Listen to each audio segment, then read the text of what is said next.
तो मैं इन दोनों बिंदुओं की बात कर रहा था। हमने कुरान की डिटेल में बात कर ली है, हदीस की बात की, कयास की बात की, इज्मा की बात की। ये सारे शब्द हैं और डायरेक्ट पूछे जाने आपसे, इसलिए इन शब्दों पर सब लोग विशेष रूप से ध्यान दें। आप क्योंकि मध्यकाल को भी आप पढ़ते हैं और उसकी जो जितना भी हम उसकी विरासत देखते हैं, उन सब जगहों पर हम इन शब्दों का प्रयोग देखेंगे। जैसे उदाहरणार्थ, भारत की जब हम बात करते हैं तो राज्य के आधार पर दो प्रकार के राज्य इस्लाम में माने गए हैं। एक को बोलते हैं दारुल हर्ब, एक को बोलते हैं दारुल इस्लाम। दारुल इस्लाम वो है जहां पर शरीयत के नियमों के अनुसार देश को, राज्य को चलाया जा रहा हो। शरीयत के नियम क्या है? शरीयत के नियम इस्लाम के मूल नियम हैं, जो कि कुरान और हदीस पर आधारित आचरण संबंधी नियम और अन्य नियम हैं। उनको हम सम्मिलित रूप से शरीयत या शरिया कहते हैं। लेकिन भारत में शरीयत को कभी लागू नहीं किया गया, कभी नहीं, पूरे मुगल काल में नहीं, पूरे सल्तनत काल में नहीं। बोला गया, एक लेखक है जिसका नाम आप सब लोगों ने सुना है, जियाउद्दीन बर्नी। उसके बाद दो ग्रंथ हैं, एक फतवा जहांदारी है, एक तारीख फिरोजशाही है। वो कहता है कि हिंदुस्तान में शरीयत के अनुसार शासन नहीं चलाया जा सकता, इसलिए जबावित नियमों की आवश्यकता है। जबावित नियमों की आवश्यकता है, यानी पृथक राजकीय कानून। यह शरिया पर बेस नहीं है। आप लोगों ने सबने सुना होगा कि चाहे फिरोज तुगलक है, चाहे औरंगजेब है, इनको अपने आप में हमारे यहां इतिहास में, भारत के इतिहास में बड़ा कट्टर कहा जाता है, फैनेटिक हैं। लेकिन दारुल इस्लाम कभी नहीं बना, दारुल हर्ब ही रहा। इसलिए यहां पर जवाबित नियमों की बात आती है। तो इतने प्रकार के हमारे पास इस्लामिक विधि शास्त्र के अंतर्गत स्कूल्स हैं, इनको स्कूल्स बोलते हैं, विचारधाराएं बोलते हैं। एक व्यक्ति ने जो विचार दिया, उसके आधार पर पूरा विचार बन गया। तो हमने जितने क्वेश्चंस की चर्चा की, ये सही कालानुक्रम वाला प्रश्न था, ये युद्धों पर है। पहला हमने विधि शास्त्र पर लिया, कुरान के तरीके में लिया। उसके बाद ये वाला क्वेश्चन हमने उमैया खलीफाओं पे लिया था कि उमैया खलीफाओं का क्रम क्या है, या निम्नलिखित में से कौन से उमैया खलीफा हैं या नहीं हैं। उसके बाद हमने बात की ये अब्बासी खलीफाओं के क्रम पे कि अब्बासी खलीफा कौन से हैं, कौन से नहीं हैं। मैंने आपको बताया इनके समय में इस्लामी साम्राज्य या इस्लामिक दुनिया अपने चरमोत्कर्ष पर रही, जनित पर रही।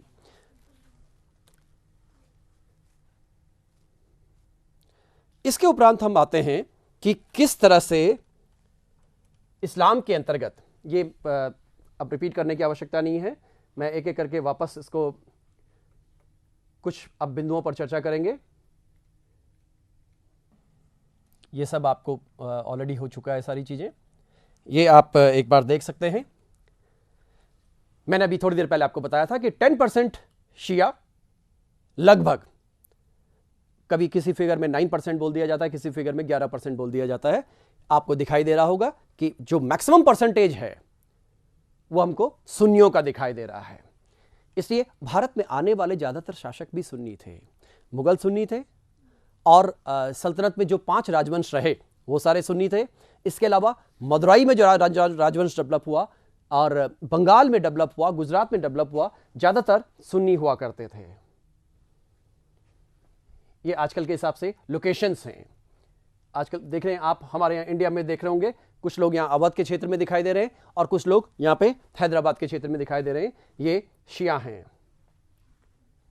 अब ये हम इस्लामिक फैलाव, जो मैंने अभी फैलाव की बात की, आप इस मैप से देख सकते हैं कि किस तरह से इनका फैलाव हो रहा है और किस तरह से आप एक एक करके देख लीजिए। आप अभी मैंने जो ईयर के हिसाब से बात की थी, उस बात को हम मैप से समझने की कोशिश करते हैं। 1 बाय 1 आप देख सकते हैं कि शुरुआत में ये जो हमको पार्ट दिखाई दे रहा है, यानी मक्का मदीना, मोहम्मद साहब किस क्षेत्र में थे, उनके लोकेशन थे मुख्य रूप से मक्का मदीना और उसके आसपास का क्षेत्र। तो आपको दिखाई दे रहा है मक्का मदीना, उसके आसपास का क्षेत्र। ये अरब प्रायद्वीप का ये रेड सी वाला पार्ट है, लाल सागर वाला भाग है। धीरे धीरे इनका विस्तार होता चला गया और पाक खलीफाओं के समय में ये फैलते चले गए। फिर उमैया खलीफा, और आप इधर मैप में देख रहे होंगे कहां तक पहुंच गए, ये स्पेन है। ये कार्डोवा जगह थी, वहां पे इन्होंने अपना सेंटर बनाया। इनको मूर मुसलमान कहा गया, मूर मुसलमान, MOOR, मूर मुसलमान कहा गया। और इसी तरह से जब हम इधर की तरफ देखते हैं तो भारत में, अफगानिस्तान में, बलूचिस्तान में यहां इनका फैलाव हो रहा है और यहां आप देख रहे हैं कि सिंध तक आ गए। अभी मैंने एक क्वेश्चन में बताया था कि 711-12 में मोहम्मद बिन कासिम यहां पर आ जाता है और सिंध क्षेत्र में अपने को स्थापित करता है। सिंध में पहली बार भारत में सिंध में ही इस्लामिक राज्य स्थापित हुआ। यहां पर एक बात और आती है जिसको लेकर कई बार वाद विवाद हो जाता है, लेकिन इसको रैशनली समझने की जरूरत है। क्या इस्लाम का प्रसार तलवार के माध्यम से ही हुआ? इस बात को लेकर स्कॉलर्स अलग अलग बातें करते हैं। जो रिएक्शनरी स्कॉलर्स हैं वो कहते हैं कि नहीं, तलवार के आधार पर हुआ। जो रैशनल स्कॉलर्स हैं वो कहते हैं तलवार भी थी और साथ में प्रेम भी था। तो आप सबने एक बात सुनी होगी, सूफीज्म की विचारधारा, सूफीवाद। जब से आप अब्बासी खलीफा देख रहे हैं, जब से पाक खलीफा देख रहे हैं, यहीं से इस सूफीवाद की विचारधारा भी डेवलप हुई। और इन सूफियों का दृष्टिकोण मूल इस्लाम के दृष्टिकोण से थोड़ा भिन्न था, जिसको हम बाशरा और बेशरा के रूप में बात करते हैं। इसके सेपरेट चैप्टर में इसकी बात होगी। ये लोग जहां जहां जाते थे अपने को लोक से जोड़ने की कोशिश करते थे, आम जन से। जैसे हम हिंदुस्तान की बात करें, यहां पर चाहे हम यहां पे टोटल 14 सिलसिलों की बात आती है, लेकिन जो सबसे लोकप्रिय रहा वो चिश्ती सिलसिला रहा। वो मूल आदमी की बात करता था, मूल इंसान की बात करता था। इस कारण से उनके आम जन के साथ संपर्क हो गए, इसलिए भी कुछ कन्वर्जेंस हुए। तलवार भी है, कुछ और तरह के कन्वर्जेंस भी हैं, ये भारत में भी हुए। लेकिन आप याद कीजिए, आप गौर कीजिए इस मैप में, जहां जहां आप ये देख रहे हैं इंडिकेशन, जहां जहां इस्लाम पहुंचा वह सारी इस्लामिक दुनिया है। लेकिन भारत में, भारत इस्लामिक नहीं है। पाकिस्तान इस्लामिक हो गया क्योंकि उसके पीछे हिस्टोरिकल रीजंस हैं, लेकिन भारत इस्लामिक देश नहीं बना। बहुत पहले इकबाल ने, जो कि सियालकोट पे जन्मे थे, उन्होंने एक बात कही, कुछ बात है कि हस्ती मिटती नहीं हमारी। आप देख लीजिए, हस्ती मिट गई और सारा इस्लाम का प्रसार हो गया। ये ट्राइबल एरियाज थे, यहां इन क्षेत्रों में तो हिंदू राज्य भी थे, बौद्ध संस्कृति थी, ट्राइबल स्ट्रक्चर थे, सारे सब खत्म। भारत में आप जानते हैं कि तुर्की राज्य की स्थापना हुई, टर्किश। ये टर्किश, ये वाले टर्किश नहीं है, आप इनको यहां से मत समझिएगा। ये टर्किश यहां के हैं, सेंट्रल एशिया के, और ये नए बने मुसलमान थे।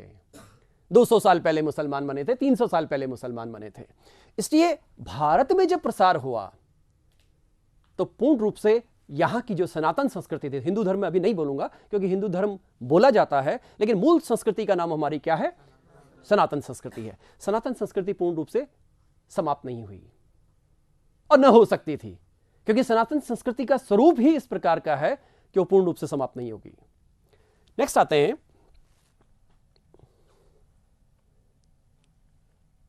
ये दमिश्कस में है डोम के साथ मस्जिद। ये अब्बासी खलीफाओं की चर्चा मैं आपसे कर चुका हूं, और ये उमैया खलीफाओं की बात में कर चुका हूं कि स्पेन में कॉर्डोवा में कैसे उन्होंने अपने को स्थापित किया।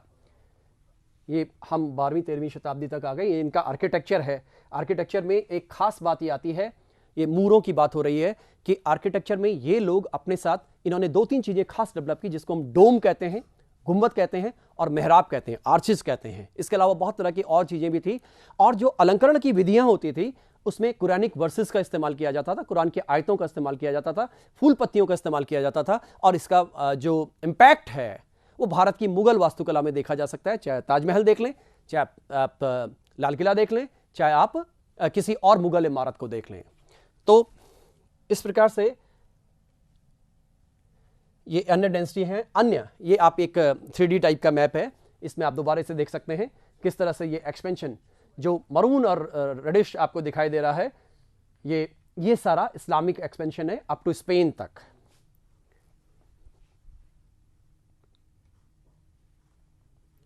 आज की दुनिया इस्लाम की,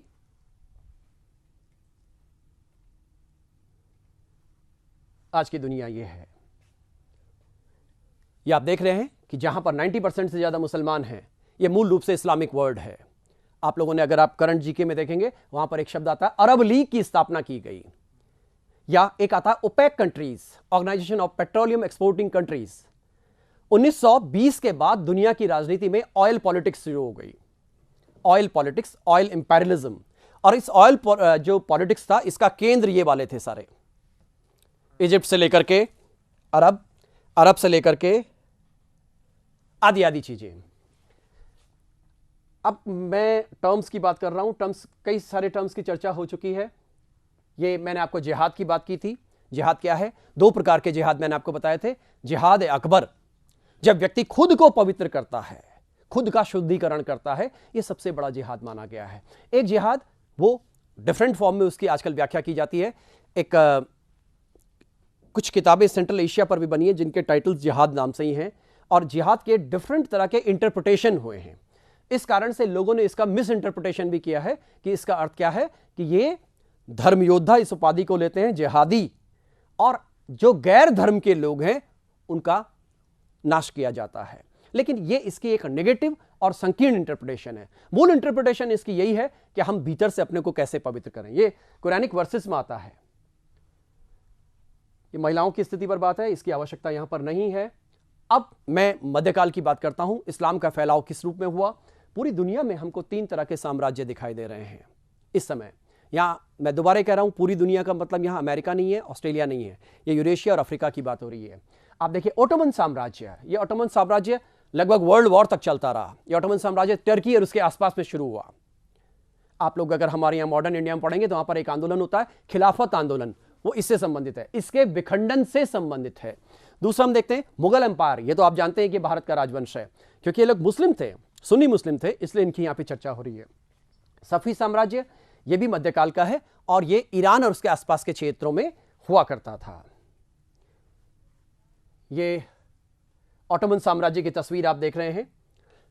जैसे मैं रोमन साम्राज्य की आपसे बात कर रहा था कि 3 महाद्वीपों में फैला था, उसी तरह से ये ऑटोमन साम्राज्य भी 3 महाद्वीपों में फैला था। आप इसकी चर्चा देख सकते हैं, इसका पिक्चर देख सकते हैं, पूरा का पूरा सेम जो रोमन साम्राज्य था उसका एक तरह से हमको रेप्लिका सा दिखाई देता है। तो ऑटोमन साम्राज्य करीब 1453 में ये स्थापित हुआ। कंस्टेंटिनोपल नाम की जगह टर्की में थी, उसको समाप्त किया गया, क्रिश्चियंस को हराया गया और इनको हरा करके इन्होंने यहां पे एक ऑटोमन साम्राज्य स्थापित किया उस्मान के नाम से। उस्मान व्यक्ति का नाम है। यहीं पर एक बात आती है जिसकी चर्चा मैंने शायद पहले की हो या ना की हो। एक शब्द आता है क्रूसेड्स। क्रूसेड्स मतलब धर्म युद्ध। 11वीं शताब्दी से 13वीं शताब्दी के बीच लगभग 250 साल तक यरूशलेम को लेकर के, ये आप देख रहे हैं ये वाला पार्ट, यरूशलेम लिखा हुआ सामने, जेरूशलम यरूशलेम, उच्चारण आप जैसे भी चाहें वैसे कर लें। इसको लेकर, इस क्षेत्र पर नियंत्रण को लेकर के इस्लाम यानी मुस्लिम्स और क्रिश्चियनिटी के बीच में युद्ध हुए, लगातार युद्ध हुए, और युद्ध सालों तक चलते रहे, पीढ़ियों तक चलते रहे। लगभग 3 शताब्दियां लगभग आ गई इसमें, 3 शताब्दियां। न कोई जीता न कोई हारा। इसमें जितनी तरह की क्रूएलिटी हो सकती थी वो सारी हुई। आप देख लीजिए, आप इसमें मैप में देख सकते हैं, यूरोप यहां से बहुत दूर है और यहां मुस्लिम्स यहां पर हैं, तो लोकेशन किसकी ज्यादा स्ट्रांग होगी? मुस्लिम्स के लिए, जिनके घर में जा रहे हैं, क्योंकि ये सारा एरिया तो मुस्लिम एरिया था। लेकिन ये पूरा एक लंबा इतिहास है और इसका पूरा एक सेपरेट जो है, इसका चैप्टराइजेशन किया जाता है। ये सफवी है, आजकल का जो ईरान है, ईरान और कुछ एरिया तुर्क का एरिया है, यहां तक इस्लाम का फैलाव हमको दिखाई देता है। ये मध्यकाल के सबसे महत्वपूर्ण राजवंश हैं। इसके उपरांत एक इसकी चर्चा तो आपको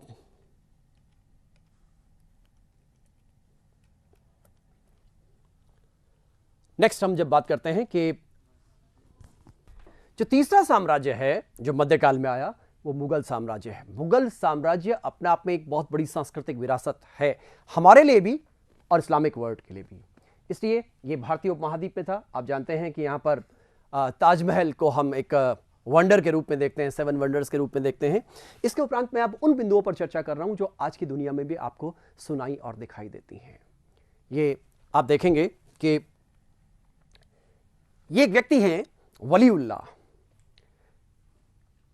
इस इस्लामिक वर्ल्ड में एक आंदोलन चला जिसको हम वहाबी मूवमेंट कहते हैं, और वहाबी भी एक तरह के ऑर्थोडॉक्स मुस्लिम्स या मुस्लिम्स की एक ब्रांच मानी गई। भारत में जब हम बात करते हैं तो ये वहाबियों का एक बहुत लंबा आंदोलन चला। तो ये इसके मूल रूप से फाउंडर थे। वैसे तो अब्दुल वहाब इसके फाउंडर थे जो कि अरब के रहने वाले थे, लेकिन ये भारतीय थे, ये दिल्ली के रहने वाले थे।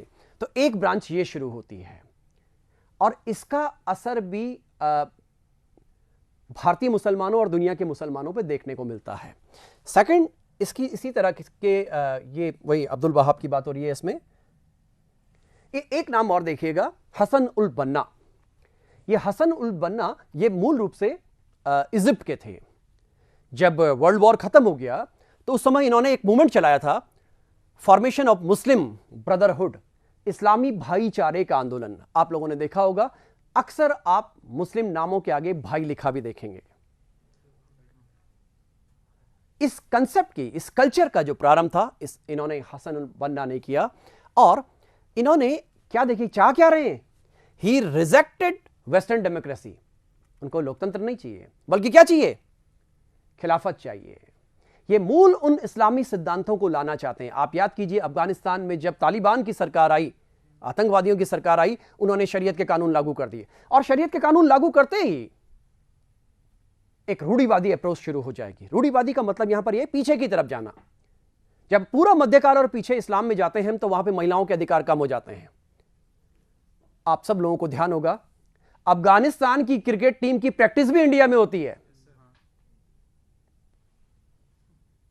महिलाओं की स्थिति देखिए, जो महिलाएं पढ़ने जा रही थी, लड़कियां बच्चियां पढ़ने जा रही थी, बुर्के में आ गई।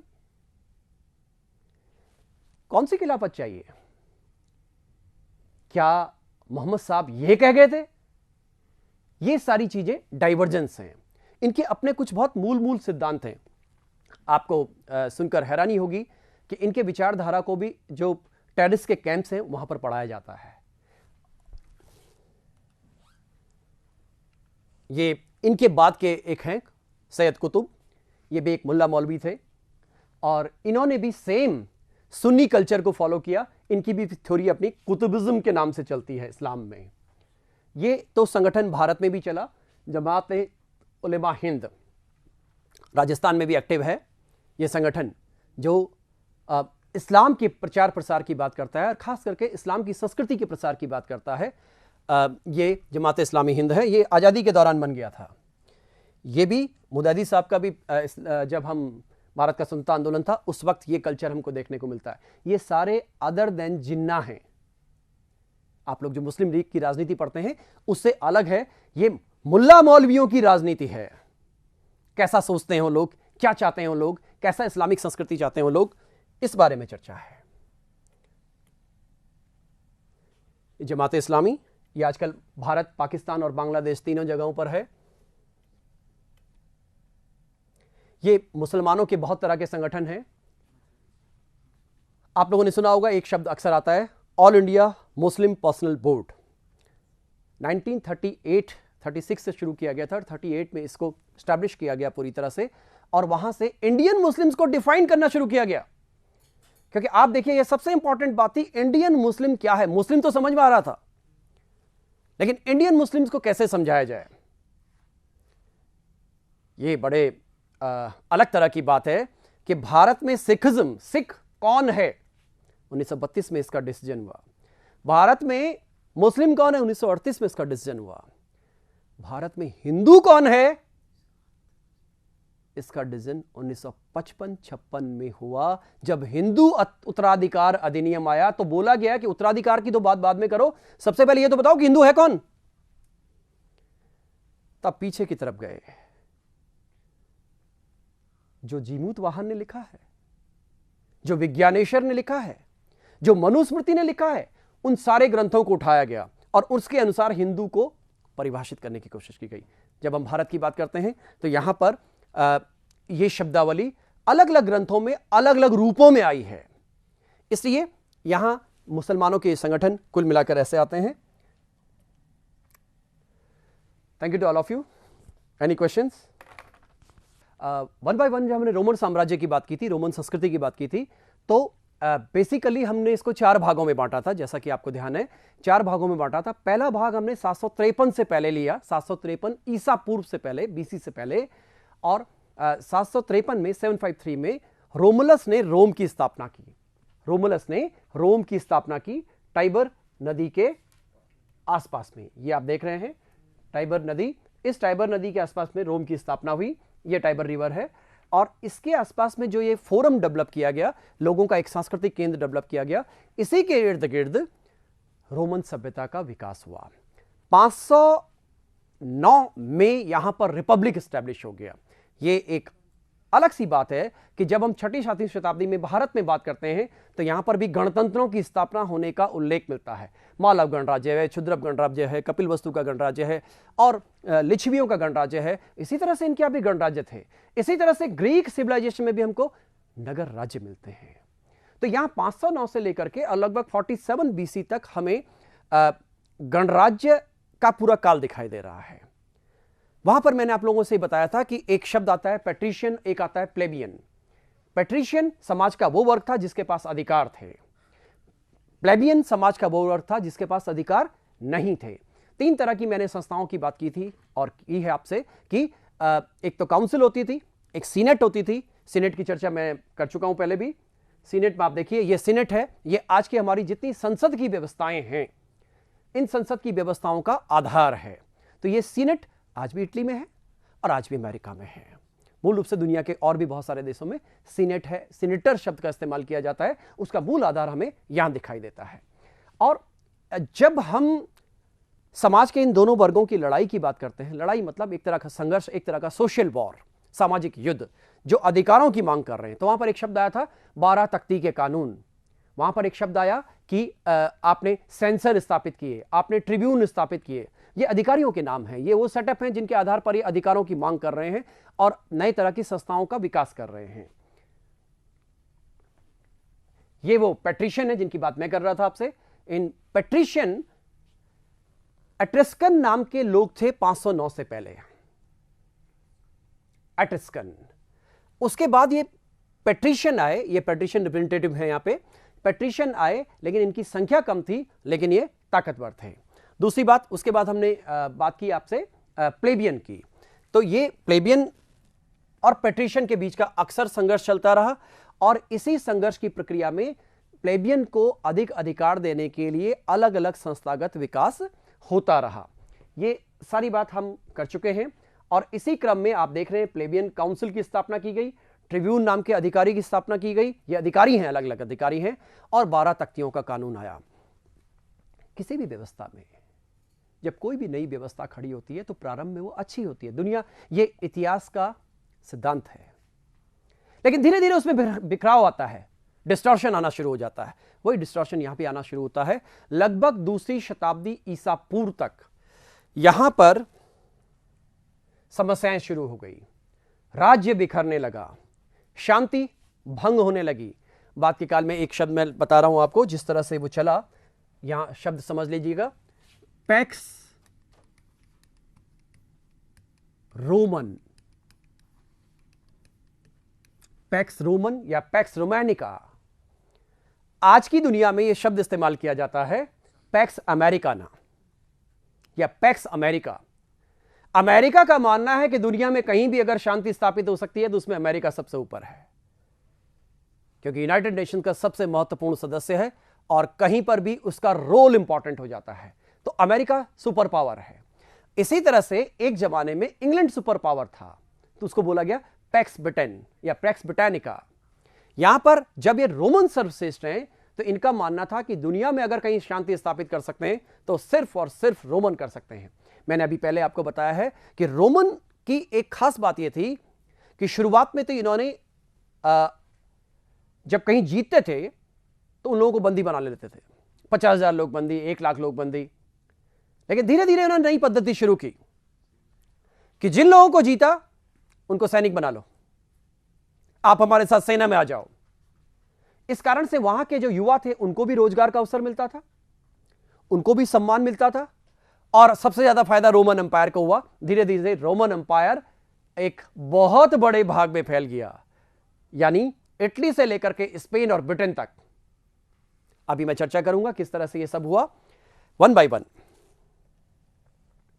अब 133 यानी 2nd BC से लेकर के और 1st BC के बीच में बहुत तरह की अराजकताएं पैदा हो गई और इन अराजकताओं के बीच में निरंतर प्लेबियन लोग ये मांग करते थे कि उनको अधिक अधिकार चाहिए। लड़ाई मूल रूप से वही थी, मूल लड़ाई उसी में थी।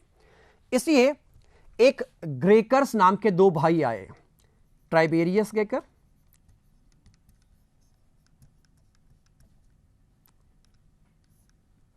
दो भाई आए, ग्रेकर्स ब्रदर्स उनको बोलते थे। ये प्लेबियन थे मूल रूप से, और इन्होंने एक खास काम शुरू किया, वो था भूमि सुधार। और जो भी प्लेबियन लोग जिनके पास भूमि नहीं थी, उनको इन्होंने भूमि बांटना शुरू कर दिया। जब भूमि बांटना शुरू कर दिया तो जो वास्तविक रूप से पैट्रिशियन क्लास था, उनको यह पसंद नहीं आया, इसलिए टाइबेरियस की तो हत्या कर दी गई, यानी ग्रेकर्स आउट। उसी समय एक और नेता आया, मैरियस। ये मैरियस जूलियस सीजर का चाचा है।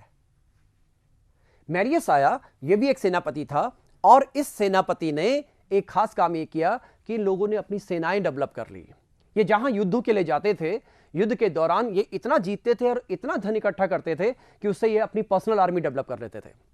ये एक बड़ा इशू था और बहुत बड़ा चैलेंज होता था। और इसी के साथ ये सुल्ला भी इसी के साथ था, ये पोम्पी भी इसी के साथ था।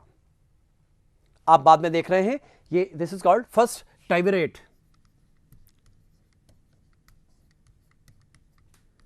टाइबरेट का मतलब यहां पर है 3 सैनिक अधिकारियों द्वारा बनाई गई एक तरह की व्यवस्था। क्योंकि चारों तरफ बिखराव है, इसलिए इस बिखराव को रोकने के लिए पहला ट्राइबरेट ये आया और दूसरा ट्राइबरेट ये आया। इसमें ये 3 हैं, number 1 Sulla, number 2 Pompey, number 3 Julius Caesar. और यहां है मार्क एंटनी, ऑक्टेवियन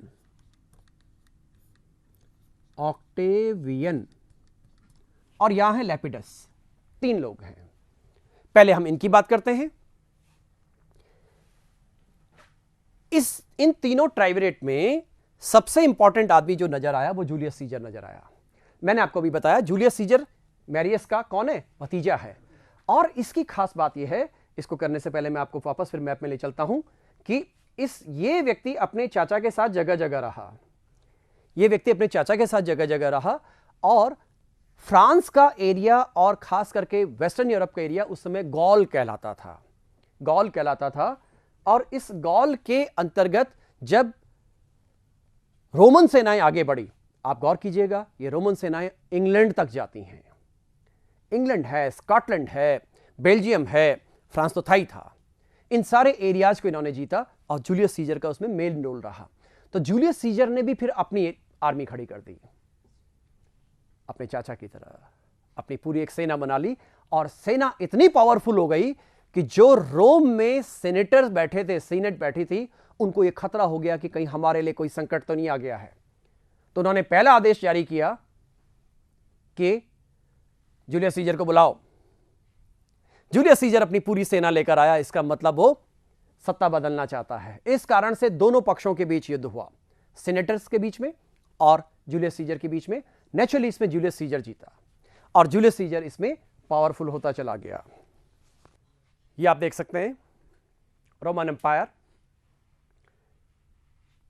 ये इटालिया है, यानी रोम, यानी मूल रूप से जहां से रोमन संस्कृति डेवलप हो रही है।